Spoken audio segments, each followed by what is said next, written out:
대구와 김천, 구미, 청도 등 경북 일부 지역에 폭염주의보가 발령된 가운데 오늘도 한여름 더위가 이어졌습니다. 영세한 전통시장 상인들에게 저리로 돈을 빌려주는 소액 대출 사업이 당초 취지와는 다르게 사용되고 있습니다. 대구의 한 시장에서 1억 원 가까운 돈이 규정과 다르게 대출됐습니다. 인권 유린의 현장, 대구 시립희망원 비리 속보. 오늘은 희망원 운영에 드러난 많은 문제점에도 불구하고 희망원 안에서는 조직적으로 자료를 폐기하는 일이 벌어지고 있습니다. 대구시는 뒷짐만 지고 있습니다. 대구를 대표하는 저항 시인 이상화 선생의 대표작인 빼앗긴 들에도 봄은 오는가의 배경이 앞산 밑이라는 사료가 발견됐습니다. 시청자 여러분 안녕하십니까? 대구 경북 소식 전해드립니다. 대구를 대표하는 일제강점기 저항 시인 이상화 선생의 대표작은 바로 빼앗긴 들에도 봄은 오는가입니다. 이 빼앗긴 들을 두고 때 아닌 장소 논란이 벌어지고 있습니다. 그동안 빼앗긴 들은 수성못 주변으로 알려져 있었는데 이를 정면으로 반박하는 사료가 발견됐습니다. 도성진 기자가 취재했습니다. 일제강점기를 대표하는 저항시 빼앗긴 들에도 봄은 오는가는 대구 출신 이상화 선생이 1926년에 발표한 작품입니다. 일제의 서슬이 펄었던 시절, 식민치하의 현실을 한탄하며 독립을 갈망한 선생의 의지가 담겨 있습니다.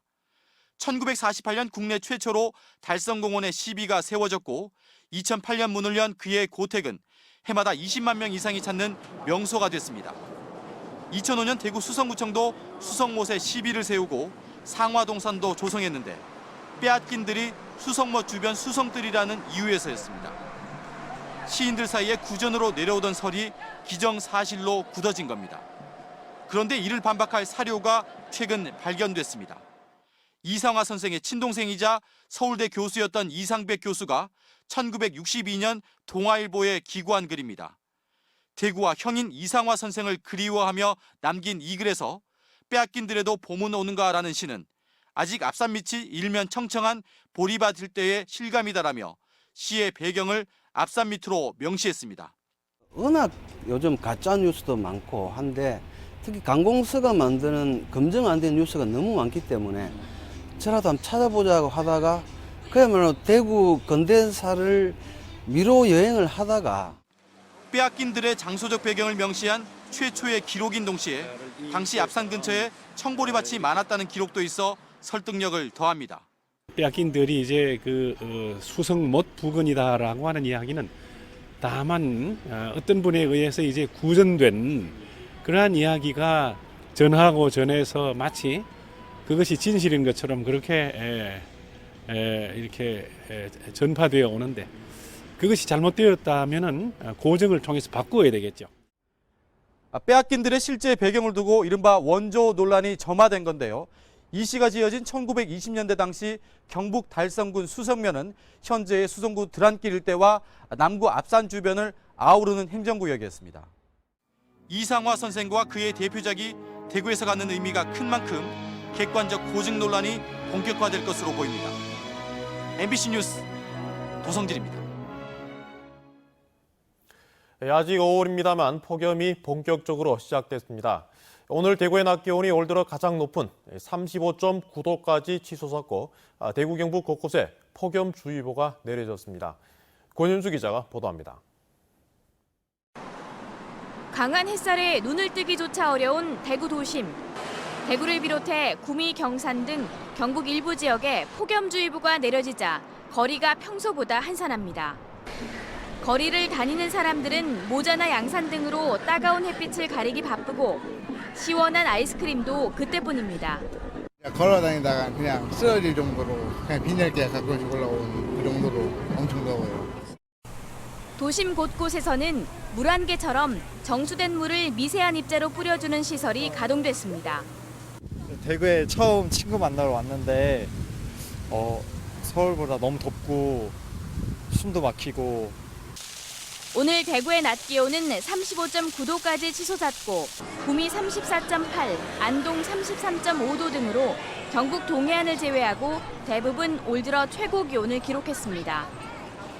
폭염이 일찍 찾아오자 대구시와 경상북도는 온열 질환 감시 체계 운영에 들어갔습니다. 지역 의료기관과 보건소를 대상으로 온열 질환 환자를 파악하는 한편 고령자와 야외 노동자 등을 상대로 온열 질환 예방 수칙을 지키도록 유도할 계획입니다.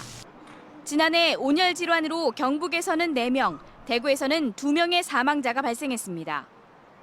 온열 질환을 예방하기 위해선 한낮 외출을 피하고 물이나 이온 음료를 자주 섭취하는 한편 가볍고 헐렁한 옷을 입는 게 좋습니다. 그리고 불가피하게 낮에 더운데 일하셔야 되면 이온 음료 같은 그런 것들을 드셔야 되고요.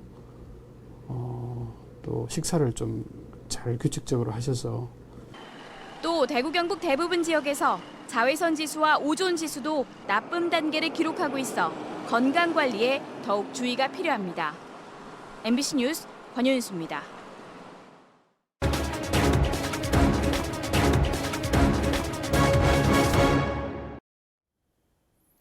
인권 유린의 현장 대구시립희망원 비리 속보입니다. 희망원에서 믿기 힘든 각종 비리 의혹이 터져나오고 있는데 과연 위탁기관인 대구시에는 책임이 없는 것일까요? 취재 결과 감사 규정조차 지키지 않았고 공무원은 희망원의 취업 청탁까지 할 정도로 비리에 눈감아온 것으로 드러났습니다. 보도에 신병철 기자입니다. 희망원 간부 직원에 의한 폭행치사 의혹 사건을 본격적으로 취재하자 희망원에서는 화물차까지 동원돼 각종 문서 등이 창고로 옮겨졌습니다. 그리고 대구문화방송의 기획 보도가 시작되자 이 서류들은 모두 파쇄됐습니다. 무슨 자료가 명확히 모르겠어요. 어제 뭐 진짜 굉장히 많던데 트럭 한 차 분량 정도 되는데 그거 이제 직원들 시켜갖고. 법적으로 보존 기한이 많이 남은 지난해 회계장부까지도 파쇄됐습니다. 담당 공무원은 남의 일 얘기하듯 합니다. 제가 근란의 집에서 자료 보관이 잘못돼서 실수로 파쇄가 되는 문제고요. 지난해 희망원 사태 이후 공무원을 5명이나 파견해 상주시킨 대구시. 직무를 유기했다는 책임을 피하기 어렵습니다. 우리가 그걸 희망원을 지고 통제하고 그러지는 않잖아요. 그게 말이 됩니까? 대구 시립희망원인데. 그래서 우리가 통제할 수 있는 사람은 아닙니다. 인권위원회 조사 결과 대구시는 관련법에 명시된 최소한의 복지시설 정기 지도 점검 규정도 제대로 지키지 않았고 2012년에는 아예 현장에 단 한 번도 나와보지 않았습니다. 지난 2014년에는 대구시청 복지부서 간부 5명이 희망원 측에 친인척의 채용을 청탁한 사실이 감사에서 적발되기도 했습니다. 그럼에도 불구하고 대구시는 최근 인사에서 이 업무를 오랜 기간 담당해 책임에서 자유롭지 못한 공무원을 복지부서 최고수장으로 승진시키기까지 했습니다. 대구시립희망원의 인권 유린과 비리에 대해 운영을 맡고 있는 천주교재단 측이 진실을 은폐하는 모습을 보여도 대구시는 뒷짐만 지고 있어 비판을 자초하고 있습니다. MBC 뉴스 신병철입니다. 대구시립희망원 인권유린 및 비리척결대책위원회는 오늘 대구검찰청 앞에서 집회를 열고 대구문화방송이 보도한 간부급 직원의 생활인 폭행치사 의혹 사건과 신규 생활관의 끔찍한 인권유린 사례에 대해 검찰의 전면적인 재수사를 촉구했습니다. 이들은 지금까지 희망원에 대한 검찰의 수사는 감싸주기식으로 일관되었고 그마저도 중단됐다면서 인권 유린뿐 아니라 비자금 창구로 이용된 천주교 대구 대교구 3억 공제회에 대한 철저한 재수사도 요구했습니다. 문재인 대통령은 대선 선거운동 과정에서 대구의 뿌리 산업, 특히 섬유와 안경 산업을 지원하겠다고 약속했습니다. 대구 문화방송은 오늘과 내일 이 뿌리 산업의 현실과 과제를 짚어보겠습니다. 먼저 섬유 산업인데요. 윤영균 기자입니다. 대구 서구에 있는 대구 염색 산업단지. 이곳에 있는 기계의 절반 정도가 내구 연한을 이미 초과했고 직원 10명 중 7명이 40대 이상입니다. 일반 경영자 입장에서는 양질의 청년층을 원하고 계십니다. 그런데 현장 자체가 3대 업종이다 보니까 이 문제가 해소만 된다면 충분히 원활하게 고용이 창출될 것으로 예상되고 있습니다. 1990년 후반기까지 호황을 누리면서 대구를 상징하던 섬유산업은 IMF와 구조조정 등을 거치면서 침체기에 빠졌습니다. 실제 지난 2014년 31억 달러였던 대구의 섬유 수출은 매년 10% 정도씩 감소하면서 지난해에는 25억 8천만 달러에 그쳤습니다.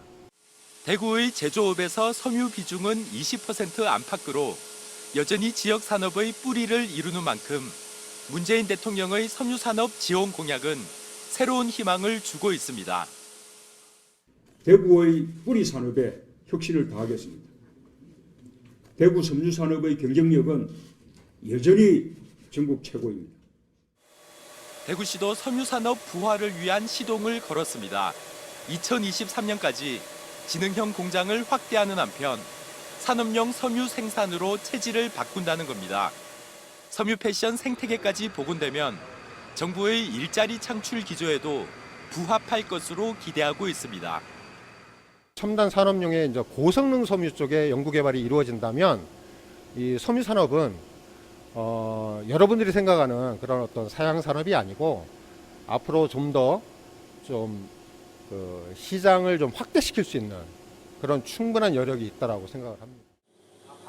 대구시는 이 같은 계획에 국비 2,200억 원 정도가 필요할 것으로 보고 국비 확보에 총력을 기울인다는 방침입니다. MBC 뉴스 윤영균입니다.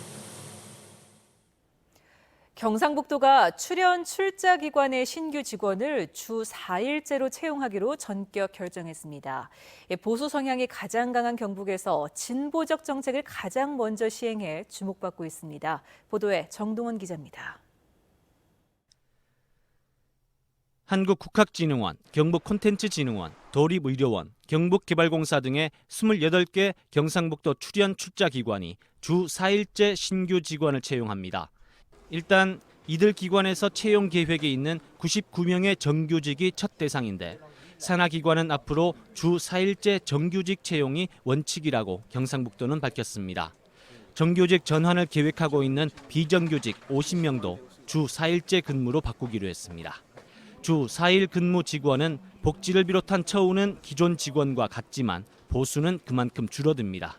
새 정부 기조에 맞춰 남는 예산으로 신규 채용을 늘림으로써 일자리를 나눈다는 게 경상북도의 구상입니다. 산하 출연 기간부터 신규 직원부터 시범적으로 실시하고 앞으로 많은 TF단 회의를 통해서 점차 시군과 공공기관으로 확대해 나갈 예정입니다. 경상북도의 전격적인 결정에 산하기관들은 고민에 빠졌습니다.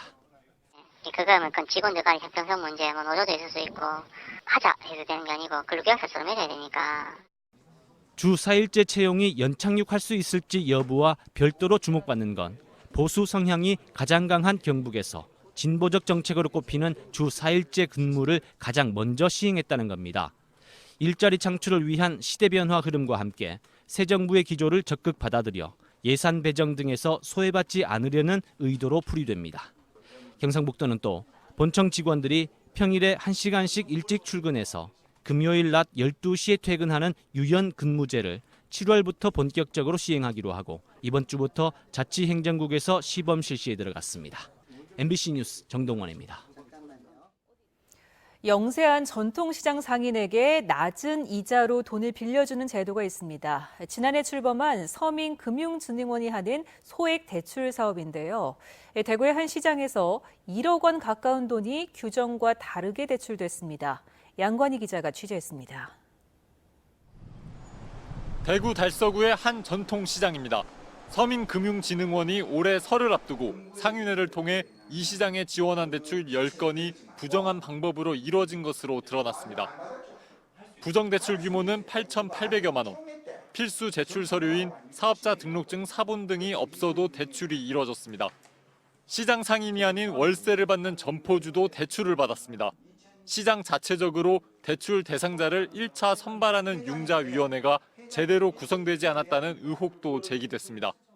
회장 권한대행이라고 주장하는 한 사람 도장, 그리고 거기에 아들, 그리고 동서, 그리고 지인 한 명이 융자위원으로 선임이 돼 있었습니다. 서민금융진흥원에서 대출 자금을 받은 상인회는 지자체의 승인이 있어야 상인에게 계좌 송금이 아닌 직접 현금을 줄 수 있지만 일부는 이를 어겨 착복 혐의도 불거졌습니다. 이 시기 상인회장 권한대행은 상인회가 파행 운행돼 융자위원회 선임 절차를 지킬 수 없었고 관행처럼 점포주에게도 대출이 이뤄졌다고 말합니다.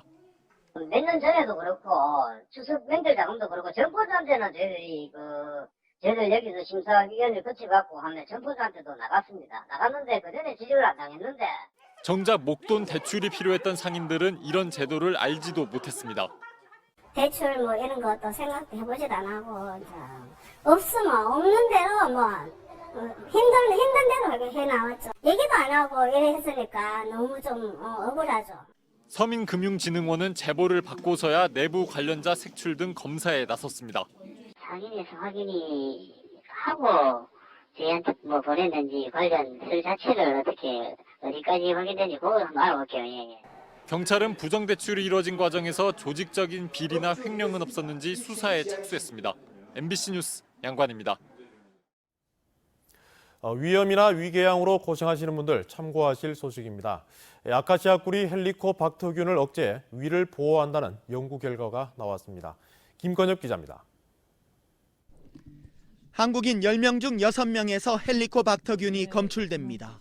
위암 발생 가능성을 최대 4배나 높이기 때문에 위염이나 위궤양 등이 있으면 치료를 받는 게 좋습니다.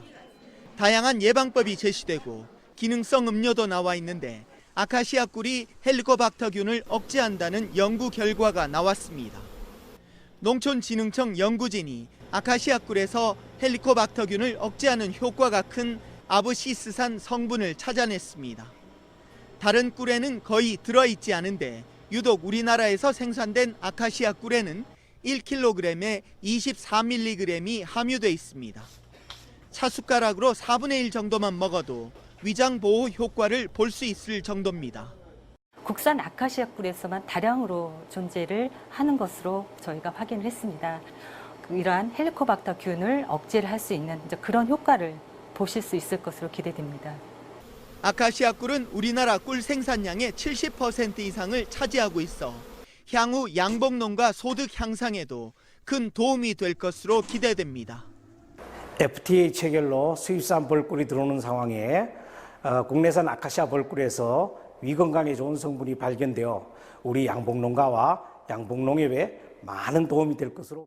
농촌진흥청은 이번 연구 결과로 건강기능식품과 신약의 원료로도 폭넓게 사용될 수 있을 것으로 전망하고 있습니다. MBC 뉴스 김건엽입니다. 환경훼손 논란이 있어온 달성군의 케이블카와 골프장 건설 사업이 군의회에서 제동이 걸렸습니다. 대구 달성군 의회는 추경 예산안 심의에서 6개 사업 16억 9천만 원의 예산을 삭감했는데 비슬산 케이블카 사업 용역비 4천만 원과 낙동강변 골프장 사업 용역비 3억 2천만 원이 포함됐습니다.